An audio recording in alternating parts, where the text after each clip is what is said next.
पर क्योंकि चतुश्लोकी कहती है ज्ञान विज्ञान संयुक्तम, एक छोटा सा विचार, पुनः विचार की आवश्यकता है। जब अंग्रेजी के साइंस वर्ड को हिंदी में मां विज्ञान कह दिया गया, the translation of the word science should be Sankhya. Sanskrit के पास एक शब्द है सांख्य। जैसे संस्कृत के मातृ शब्द से मदर शब्द की उत्पत्ति हुई, भ्रातृ शब्द से ब्रदर शब्द की उत्पत्ति हुई, as the Sanskrit is the mother of all the languages, one of the oldest language. And आज एजुकेशन में संस्कृत की टेक्निक्स को यूज किया जाता है। मुझे याद है महामहिम, मेरे भी बचपन में और आप जब स्कूली पढ़ाई में होंगे तब ए फॉर एप्पल ही पढ़ाया जाता था, बी फॉर बॉय ही पढ़ाया जाता था। पर मैं जब अपने बालकों को देखता हूँ, इतना एजुकेशन में डिफरेंस आया है कि कई बार तो ऐसा लगता है कि उन्हीं से ट्यूशन लेना पड़ेगा। अब ए फॉर एप्पल नहीं रह गया, साउंड्स एंड वॉवल्स आ गए। ए फॉर आ हो गया, बी फॉर बा हो गया, साउंड्स आ गई। और ये टेक्निक सबसे पहले पतंजलि के द्वारा लिखी गई है संस्कृत व्याकरण में। कौन सा अक्षर जब जीव तालु से छुपती है तो बनता है, कौन सा अक्षर जब जीव दांतों के पीछे छुपती है तो बनता है, कौन सा अक्षर होठ बंद करने से निकलता है, कौन सा अक्षर होठों को खोलने से निकलता है, पतंजलि ने इस पर पूरी व्याख्या की है। इसलिए एक और विचार है, संस्कृत जानने वाला व्यक्ति भारतवर्ष की प्रत्येक भाषा, दुनिया की प्रत्येक भाषा, उसके accent, learning the language is easy but learning the accent has a different task. हमारे दक्षिण का कोई विद्वान अंग्रेजी बोले तो एक्सेंट आ जाता, हाउ आर यू। थोड़ा एक्सेंट आना स्वाभाविक है दक्षिण का। पर प्रत्येक वर्णमाला का प्रयोग कैसे होगा? संस्कृत ग्रामर की एबीसीडी शंकर के डमरू से उत्पन्न होती है और बड़ी अद्भुत उसकी ध्वनि है महामहिम। ऐ युण रिल रिक ए उंग ऐ औच हय बरट लण यम गण नम जब य गड दस जब गड दस खप चटत चटत ब कप य सस सर अल। ये क ख ग घ है संस्कृत का। कई बार हम लोगों को इसी को रटने में महीनों निकल जाते हैं। संगीत है, जैसे डमरू बजाते हैं शंकर। नृत्तावसाने नटराज राजो ऐ युण रिल रिक ए उंग ऐ औच हय बरट लण यम गण नम जब य गण दस जब गण दस खप चटत चटत ब कप य सस सर हल। इति माहेश्वराणि सूत्राणि संज्ञार्थानि एषामन्त्य इतः हकारादि स्वकार रण मध्ये तुत संगक। फिर चलती है बात। ये सिद्धांत कौमुदी है। हमारी अप्रोच किस परिवेश से प्रवेश कर रही है? ज्ञान विज्ञान संयुक्तम। चक्रवर्ती पाद ने विज्ञान शब्द की एक अद्भुत व्याख्या की है। विशिष्ट ज्ञान, दो प्रकार ज्ञान की परिधि है महामहिम। एक पद्धति है मकड़ी की और एक पद्धति है मधुमक्खी की।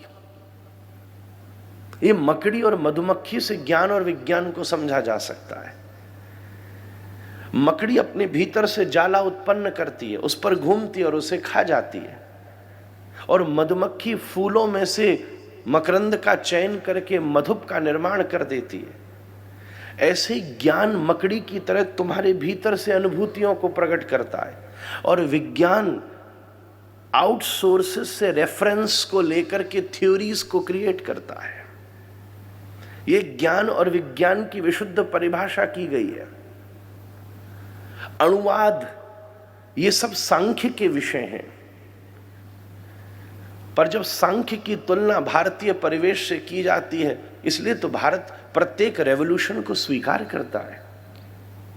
पश्चिम में धर्म और विज्ञान में बहुत द्रोह रहा महामहिम, और कहीं ना कहीं विज्ञान धर्म के द्वारा क्रिएट की गई बहुत सारे स्टेटमेंट्स को विरोध करता है, जिसमें एक बहुत प्रसिद्ध स्टेटमेंट है कि पृथ्वी चपटी है।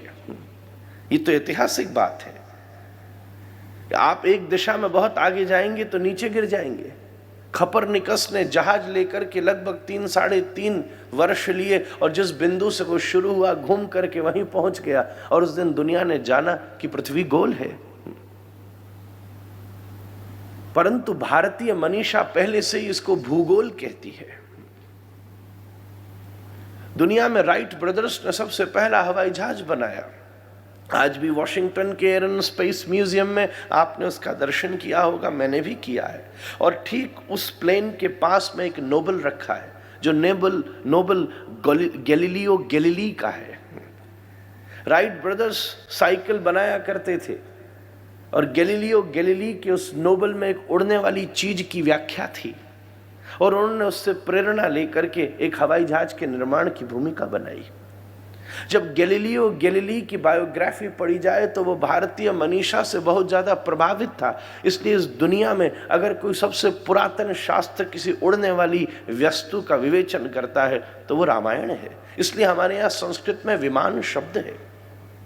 भारतीय मनीषा विज्ञान की किसी भी अस्तित्व का विरोध नहीं करती, उसको सहज स्वीकार करती है। हम लोग गांव गांव में रामायण की आरती गाते हैं माँ, तो उसमें शब्द आता है वाल्मीकि विज्ञान विशारद।